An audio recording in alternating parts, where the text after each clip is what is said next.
Hello दोस्तों, कैसे हो आप सब। आशा करता हूँ कि सब अच्छे होंगे। तो चलिए आइए शुरू करते हैं आज की क्लास। और इस क्लास का जो दोस्तों हमारा टॉपिक रहने वाला है वो है संयुक्त राष्ट्र संघ यूएनओ। तो दोस्तों इस क्लास में हम संयुक्त राष्ट्र संघ को बिल्कुल बेसिक से समझने वाले हैं, एकदम जीरो लेवल से समझने वाले हैं। और साथ में दोस्तों हम इस क्लास में ये भी समझने वाले हैं कि संयुक्त राष्ट्र संघ से विभिन्न प्रतियोगी परीक्षाओं में किस किस प्रकार से दोस्तों प्रश्न पूछे जाते हैं। तो चलिए शुरू करते हैं दोस्तों टॉपिक को। ठीक है, तो दोस्तों अगर हम बात करते हैं कि संयुक्त राष्ट्र संघ क्या है, तो दोस्तों संयुक्त राष्ट्र संघ क्या एक अंतर्राष्ट्रीय संगठन है। अब बात आती है कि ये अंतर्राष्ट्रीय संगठन का मतलब क्या होता है। तो दोस्तों अंतर्राष्ट्रीय संगठन का मतलब है कि जो दोस्तों संयुक्त राष्ट्र संघ है, संयुक्त राष्ट्र संघ के दोस्तों वर्तमान में कितने देश सदस्य हैं। दोस्तों 193 देश इसके क्या है, सदस्य हैं। ठीक है, तो संयुक्त राष्ट्र संघ क्या है दोस्तों, एक अंतर्राष्ट्रीय संगठन है और वर्तमान में दोस्तों ये विश्व का अभी सबसे बड़ा संगठन है। ठीक है, तो दोस्तों आशा करता हूं कि ये बात आपको समझ में आ गई होगी कि संयुक्त राष्ट्र संघ क्या है, एक अंतर्राष्ट्रीय संगठन है और वर्तमान समय में दोस्तों ये क्या है, विश्व का सबसे बड़ा संगठन है। ठीक, और अगला दोस्तों हम थोड़ा सा ये समझ लेते हैं कि जो संयुक्त राष्ट्र संघ है, तो दोस्तों संयुक्त राष्ट्र संघ अंतर्राष्ट्रीय संगठन बनाने के मामले में दोस्तों ये क्या है, दूसरा प्रयास था। इससे पहले भी एक अंतर्राष्ट्रीय संगठन बनाया गया था। तो दोस्तों हम ये भी जानने वाले हैं कि इससे पहले जो अंतर्राष्ट्रीय संगठन बनाया गया था वो कब बनाया गया था, उसको बनाने के पीछे क्या उद्देश्य थे, और जब वो संगठन बनाया गया था तो ऐसे क्या कारण या ऐसी क्या बात हो गई कि हमें दूसरा प्रयास करना पड़ा और दूसरे प्रयास में हमने क्या बनाया, संयुक्त राष्ट्र संघ बनाया। ठीक है, या संयुक्त राष्ट्र संघ नाम का हमने क्या बनाया, संगठन बनाया। तो दोस्तों अगर हम बात करते हैं कि जो पहला अंतर्राष्ट्रीय संगठन बनाया गया था, ठीक है, उसका नाम था दोस्तों राष्ट्रीय संघ। ठीक है, तो अंतर्राष्ट्रीय संघ बनाने के मामले में दोस्तों पहला प्रयास था वो था राष्ट्र संघ के रूप में। और अगर हम बात करें कि जो राष्ट्र संघ है, राष्ट्र संघ का निर्माण क्यों किया गया था या राष्ट्र संघ क्यों बनाया गया था, तो दोस्तों राष्ट्र संघ इसलिए बनाया गया था कि जब 1914 से 1918 में दोस्तों क्या होता है, प्रथम विश्व युद्ध होता है। दोस्तों प्रथम विश्व युद्ध के बाद विश्व को बहुत सारे दुष्परिणामों को झेलना पड़ा। अब दोस्तों जब युद्ध होता है तो युद्ध में क्या होती है, जन की हानि होती है। जन का मतलब दोस्तों मानव की हानि होती है। ठीक है, और धन की हानि होती है, संस्कृति की हानि होती है, हर प्रकार से दोस्तों क्या होती है, हानि होती है, संस्कृति की हानि होती है। तो इस प्रकार के जो विश्व के सामने क्या है, दुष्परिणाम आए, युद्ध के दुष्परिणाम आए, तो ऐसी घटनाओं से बचने के लिए दोस्तों क्या बनाया गया, राष्ट्र संघ बनाया गया। और राष्ट्र संघ का जो दोस्तों काम था वो था कि इस प्रकार के युद्धों को रोकना या इस प्रकार के जो घटनाएं हैं उनको रोकना। ठीक है, लेकिन जो दोस्तों राष्ट्र संघ बनाया गया था ये प्रथम विश्व युद्ध के बाद बनाया गया था और इसका उद्देश्य यही था कि इस प्रकार के आगे क्या ना हो, युद्ध ना हो। ऐसे युद्धों से निपटने के लिए राष्ट्र संघ का निर्माण किया गया था। लेकिन होता क्या है दोस्तों, जो राष्ट्र संघ है, राष्ट्र संघ क्या नहीं कर पाता है, द्वितीय विश्व युद्ध को नहीं रोक पाता है। अगर हम बात करते हैं कि द्वितीय विश्व युद्ध कब होता है, तो दोस्तों द्वितीय विश्व युद्ध 1939 से 1945 के बीच होता है। तो दोस्तों राष्ट्र संघ क्या नहीं कर पाता है, द्वितीय विश्व युद्ध को नहीं रोक पाता है। और जब ये द्वितीय विश्व युद्ध को नहीं रोक पाता है, जिस उद्देश्य के लिए इसको बनाया गया था, तो दोस्तों इसे क्या कर लिया, इसे विफल मान लिया जाता है कि जिस उद्देश्य से इसे बनाया गया था वो उद्देश्य की पूर्ति ये नहीं कर पाया। इसीलिए दोस्तों जो अंतर्राष्ट्रीय संघ है, अंतर्राष्ट्रीय संघ बनाने के मामले में दूसरा जो प्रयास था वो संयुक्त राष्ट्र संघ के रूप में किया गया और वर्तमान में ये क्या है, सबसे बड़ा संगठन है। तो ठीक है, तो चलिए बढ़ते हैं दोस्तों। मैं आशा करता हूं कि ये सारी चीज़ें आपको समझ में आ गई होगी। और अगर हम बात करते हैं कि जो संयुक्त राष्ट्र संघ है इसका निर्माण कब किया गया, 24 अक्टूबर 1945 में किया गया। ठीक है, और इसका जो दोस्तों उद्देश्य है विश्व में सुरक्षा एवं शांति को बनाए रखना। ठीक है, तो चलिए बढ़ते हैं दोस्तों आगे की ओर। तो दोस्तों अगर हम बात करते हैं कि संयुक्त राष्ट्र संघ की स्थापना कब की गई, तो दोस्तों 24 अक्टूबर 1945 को संयुक्त राष्ट्र संघ की स्थापना की गई। और भारत संयुक्त राष्ट्र संघ का सदस्य कब बना, तो दोस्तों 30 अक्टूबर 1945 को भारत संयुक्त राष्ट्र संघ का सदस्य बनता है। यहाँ से प्रश्न पूछा जाता है। जितने भी दोस्तों इस स्लाइड में टॉपिक रखे गए हैं उनसे पहले प्रश्न पूछे गए हैं, ठीक है।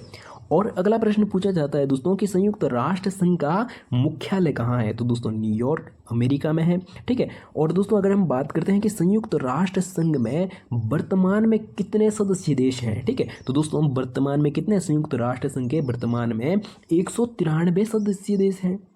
और अगर हम बात करते हैं दोस्तों कि 193वां जो ये सदस्य देश है ये कब संयुक्त राष्ट्र संघ का सदस्य बना, तो दोस्तों ये कब बना, तो दोस्तों ये 2011 में सूडान क्या बनता है, संयुक्त राष्ट्र संघ का सदस्य देश बनता है। तो दोस्तों एक प्रश्न यहाँ पर इस प्रकार से भी पूछा जा सकता है कि जब 1945 में संयुक्त राष्ट्र संघ की क्या की गई, स्थापना की गई, तो उस समय संयुक्त राष्ट्र संघ के कितने सदस्य देश थे, तो दोस्तों जब 1945 में क्या की गई, संयुक्त राष्ट्र संघ की स्थापना की गई, तो दोस्तों उस समय कितने 51 देश इसके सदस्य देश थे, ठीक है।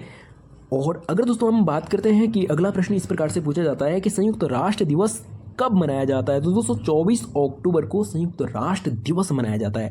अब बात आती है कि 24 अक्टूबर को ही क्यों मनाया जाता है, तो दोस्तों इसी दिन इसकी क्या होती है, स्थापना की जाती है 24 अक्टूबर को, तो इसीलिए संयुक्त राष्ट्र संघ दिवस कब मनाया जाता है, 24 अक्टूबर को मनाया जाता है, ठीक है।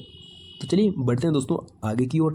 और अगर दोस्तों हम बात करें कि जो संयुक्त राष्ट्र संघ है, ठीक है, या संगठन है, उसको बनाने के पीछे उद्देश्य क्या था, तो दोस्तों अंतर्राष्ट्रीय शांति व सुरक्षा को बनाए रखना, कि जिस प्रकार के हम 2 विश्व युद्ध झेल चुके हैं इस प्रकार की आगे घटना ना हो, इसीलिए दोस्तों क्या बनाया गया है, अंतर्राष्ट्रीय संयुक्त राष्ट्र संघ का निर्माण किया गया है, ठीक है। जिस प्रकार से प्रथम विश्व युद्ध होता है, द्वितीय विश्व युद्ध होता है, और द्वितीय विश्व युद्ध के बाद ही दोस्तों क्या बनाया गया था, संयुक्त राष्ट्र संगठन बनाया गया था, ठीक है। अब दोस्तों हम थोड़ा सा इसके लोगों को समझ लेते हैं। दोस्तों इसका जो लोगो है या इसका जो प्रतीक चिन्ह है, यहाँ से भी दोस्तों प्रश्न पूछे जाते हैं।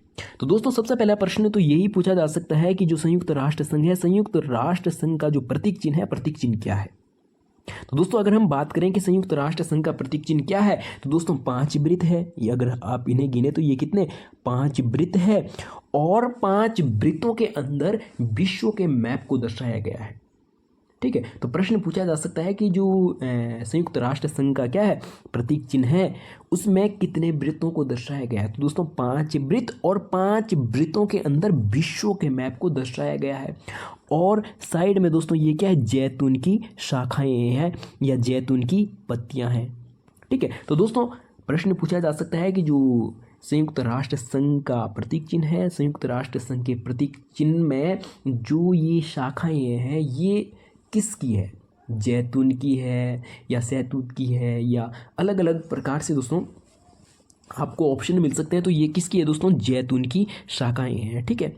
और अगला प्रश्न इस प्रकार से पूछा जाता है कि जो ये जैतून की शाखाएं हैं ये किसका प्रतीक है, तो दोस्तों ये किसका प्रतीक है, शांति का प्रतीक है, ठीक है। इस प्रकार से प्रश्न पूछा जा सकता है। और अगर हम बात करते हैं कि जो संयुक्त राष्ट्र संघ है, संयुक्त राष्ट्र संघ के प्रतीक चिन्ह को कब अपनाया गया दोस्तों, 7 दिसंबर 1946 को अपनाया गया, ठीक है।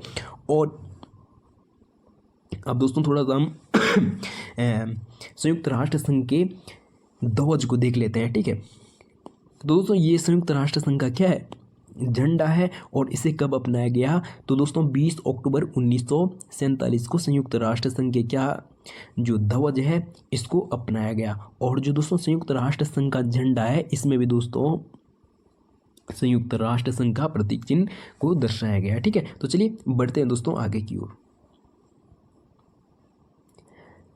तो दोस्तों अगर हम बात करते हैं कि जो संयुक्त राष्ट्र संघ है, संयुक्त राष्ट्र संघ का नामकरण किसके द्वारा किया गया, तो दोस्तों अगर हम बात करते हैं संयुक्त राष्ट्र संघ का नामकरण, तो दोस्तों अमेरिका के राष्ट्रपति रूजवेल्ट ने संयुक्त राष्ट्र संघ का नामकरण किया गया है।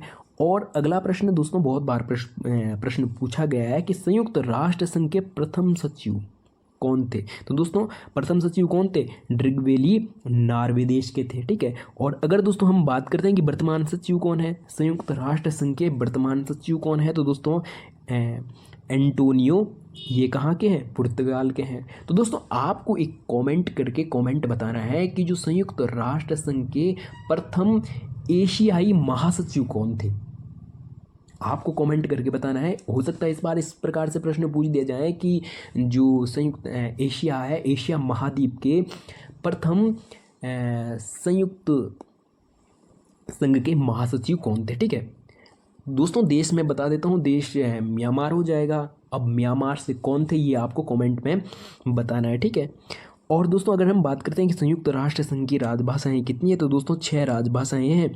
और अगर हम बात करते हैं कि 6 राजभाषाएं कौन कौन सी हो जाएंगी, तो दोस्तों अरबी, अंग्रेजी, चीनी, फ्रांसीसी और रूसी और स्पेनी, ये संयुक्त राष्ट्र की 6 राजभाषाएं हैं। और इनमें से दोस्तों सिर्फ और सिर्फ 2 कार्यकारी भाषाएं हैं। तो दोस्तों बहुत बार प्रश्न इस प्रकार से पूछा गया है कि संयुक्त राष्ट्र संघ की कार्यकारी भाषाएं कितनी हैं। तो दोस्तों संयुक्त राष्ट्र संघ की कार्यकारी भाषाएं 2 है, एक अंग्रेजी और दूसरी फ्रांसीसी, और इसी को कभी ऑप्शन में फ्रेंच लिखा होता है। ठीक है, तो बढ़ते हैं दोस्तों आगे की ओर। और इसी क्रम में दोस्तों आगे आपको प्रश्न पूछा जा सकता है कि संयुक्त राष्ट्र संघ के कितने अंग हैं। बहुत बहुत इंपॉर्टेंट है दोस्तों ये प्रश्न कि संयुक्त राष्ट्र संघ के कितने अंग हैं। तो दोस्तों संयुक्त राष्ट्र संघ के 6 अंग है। और 6 कौन कौन से अंग है दोस्तों, इन 6 के 6 अंगों को हम आगे डिटेल में अच्छे से जानने और समझने वाले हैं। ठीक है, तो दोस्तों अगर हम बात करते हैं कि 6 अंग कौन कौन से हैं, महासभा, सुरक्षा परिषद, आर्थिक एवं सामाजिक परिषद और न्याय सत्ता परिषद और अंतर्राष्ट्रीय न्यायालय, और 6ठा हो जाएगा दोस्तों सचिवालय। ठीक है, ये संयुक्त राष्ट्र संघ के कितने 6 अंग हैं। और इन 6 अंगों से किस किस प्रकार से प्रश्न पूछे जाते हैं, तो दोस्तों उसको भी हम आगे इस क्लास में डिटेल से समझने वाले हैं। ठीक है, तो दोस्तों अगर हम बात करें कि जो संयुक्त राष्ट्र संघ के 6 अंग हैं, इनसे किस किस प्रकार से प्रश्न पूछे जा सकते हैं।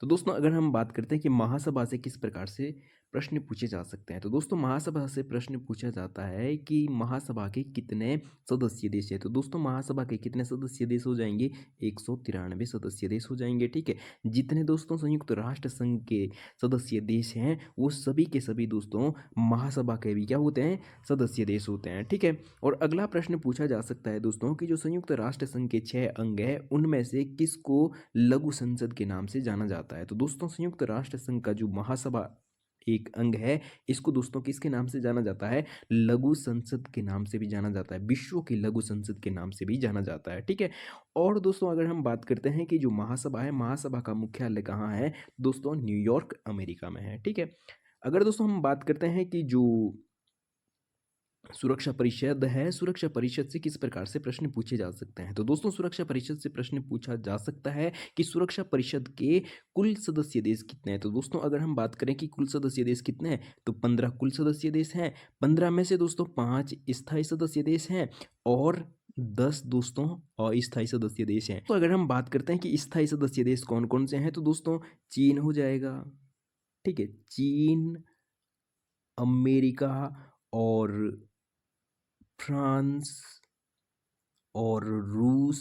ठीक है, और 5वें नंबर का हो जाएगा दोस्तों ब्रिटेन। ठीक है, जिसे यूके कहते हैं। ठीक, तो दोस्तों ये 5 स्थायी सदस्य देश हो जाएंगे, इनसे प्रश्न पूछा जाता है। और अगला प्रश्न दोस्तों इस प्रकार से पूछा जाएगा कि जो सुरक्षा परिषद के कितने 15 कुल सदस्य देश है, 15 में से 5 स्थायी हो जाएंगे और 10 दोस्तों अस्थायी सदस्य देश हो जाएंगे। तो अगला प्रश्न पूछा जाता है दोस्तों कि जो सुरक्षा परिषद के 10 अस्थायी सदस्य देश होते हैं, इनका कार्यकाल कितने वर्षों का होता है। तो दोस्तों इनका कार्यकाल कितने 2 वर्षों का होता है। ठीक है, और अगला प्रश्न दोस्तों सुरक्षा परिषद से पूछा जाता है कि संयुक्त राष्ट्र के किस अंग को विश्व की पुलिस के नाम से जाना जाता है। जो दोस्तों संयुक्त राष्ट्र संघ के 6 अंग है, 6 अंगों में से किस अंग को विश्व की पुलिस के नाम से जाना जाता है। तो दोस्तों सुरक्षा परिषद को ही विश्व की पुलिस के नाम से भी जाना जाता है। और अगर दोस्तों हम बात करते हैं सुरक्षा परिषद का मुख्यालय कहाँ है, तो दोस्तों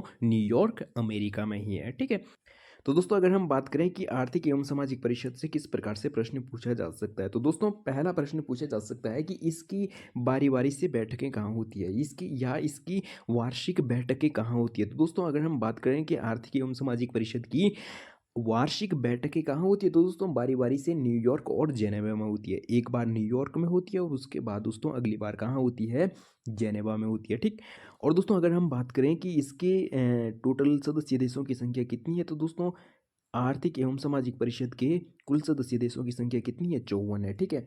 और अगला प्रश्न पूछा जा सकता है दोस्तों कि इसका मुख्यालय कहाँ है? तो दोस्तों अगर हम बात करते हैं कि इसका मुख्यालय या इसका कार्यालय कहाँ है, तो दोस्तों न्यूयॉर्क में है, ठीक। बढ़ते हैं आगे की ओर।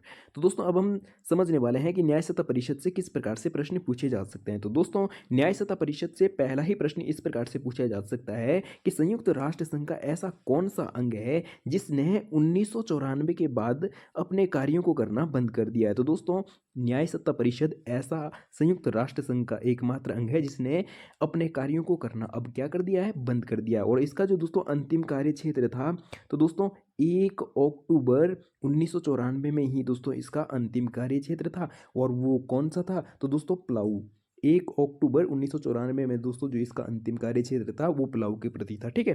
तो चलिए बढ़ते हैं दोस्तों आगे की ओर। और दोस्तों अगर हम बात करते हैं कि अगला प्रश्न न्याय सत्ता परिषद से किस प्रकार से पूछा जा सकता है, तो दोस्तों कि इसका जो मुख्यालय है वो कहाँ स्थित था? तो दोस्तों वो भी न्यूयॉर्क अमेरिका में ही स्थित था, ठीक है। तो चलिए बढ़ते हैं दोस्तों आगे की ओर। तो दोस्तों अब हम जानने वाले हैं कि अंतर्राष्ट्रीय न्यायालय से किस किस प्रकार से प्रश्न पूछे जा सकते हैं। तो दोस्तों संयुक्त राष्ट्र संघ का जो अंतर्राष्ट्रीय न्यायालय है ये एक बहुत महत्वपूर्ण अंग है। इससे किस प्रकार से प्रश्न पूछे जा सकते हैं? तो दोस्तों पहला ही प्रश्न पूछा जा सकता है कि जो अंतर्राष्ट्रीय न्यायालय है, अंतर्राष्ट्रीय न्यायालय में न्यायाधीशों की संख्या कितनी होती है? तो दोस्तों अंतर्राष्ट्रीय न्यायालय में न्यायाधीशों की संख्या कितनी होती है? 15 है, ठीक है। और अगला प्रश्न पूछा जा सकता है कि जो ये 15 न्यायाधीश हैं इनका कार्यकाल कितने वर्षों का होता है? तो दोस्तों इनका कार्यकाल कितने वर्षों का होता है? दोस्तों 9 वर्षों का इनका कार्यकाल होता है, ठीक है। और अगला प्रश्न पूछा जा सकता है दोस्तों, बहुत बहुत इंपॉर्टेंट प्रश्न है कि जो अंतर्राष्ट्रीय न्यायालय है इसका जो दोस्तों मुख्यालय है या इसका जो कार्यालय है वो कहाँ स्थित है? तो दोस्तों संयुक्त राष्ट्र संघ के 6 अंगों में से ये एकमात्र ऐसा अंग है जिसका कार्यालय या जिसका मुख्यालय न्यूयॉर्क अमेरिका में होकर दोस्तों कहाँ है? हैग नीदरलैंड में है, ठीक है। तो दोस्तों ये एकमात्र संयुक्त राष्ट्र का ऐसा अंग है जिसका मुख्यालय या जिसका कार्यालय न्यूयॉर्क अमेरिका में होकर दोस्तों कहाँ है? हैग नीदरलैंड में है, ठीक है। यहाँ से प्रश्न पूछा जा सकता है। दोस्तों अब हम जानने वाले हैं कि सचिवालय से किस किस प्रकार से प्रश्न पूछे जा सकते हैं। तो दोस्तों सचिवालय से प्रश्न पूछा जा सकता है कि सचिवालय में वर्तमान में कितने सदस्य कार्यरत हैं। तो दोस्तों सचिवालय में विश्व के लगभग 4300 सदस्य दोस्तों क्या है? कार्यरत हैं, ठीक है। और अगला प्रश्न दोस्तों सचिवालय से इस प्रकार से पूछा जा सकता है कि जो महासचिव होते हैं, ठीक है, जो संयुक्त राष्ट्र संघ के महासचिव होते हैं और संयुक्त राष्ट्र संघ के कर्मचारी होते हैं या सिविल सेवक होते हैं, ठीक है, वो किसके प्रति उत्तरदायी होते हैं? तो दोस्तों वो किसके प्रति उत्तरदायी होते हैं? तो वो संयुक्त राष्ट्र संघ के प्रति उत्तरदायी होते हैं, ठीक है। तो दोस्तों ये थी आज की क्लास। अगर आपको क्लास अच्छी लगी हो तो वीडियो को लाइक, चैनल को सब्सक्राइब और साथ में एक प्यारा सा कमेंट करके बता सकते हैं कि आपको हमारी ये क्लास कैसी लगी। और साथ में दोस्तों अगर आप हमारे सारथी कोचिंग सेंटर में पहली बार हो तो चैनल को सब्सक्राइब और वीडियो को ज़्यादा से ज़्यादा दोस्तों अपने सभी साथियों तक शेयर करना ना भूलें। तो दोस्तों आज के लिए इतना ही। वीडियो में पूरा बने रहने के लिए बहुत बहुत धन्यवाद। मिलते हैं जल्दी ही इस प्रकार की नेक्स्ट वीडियो में।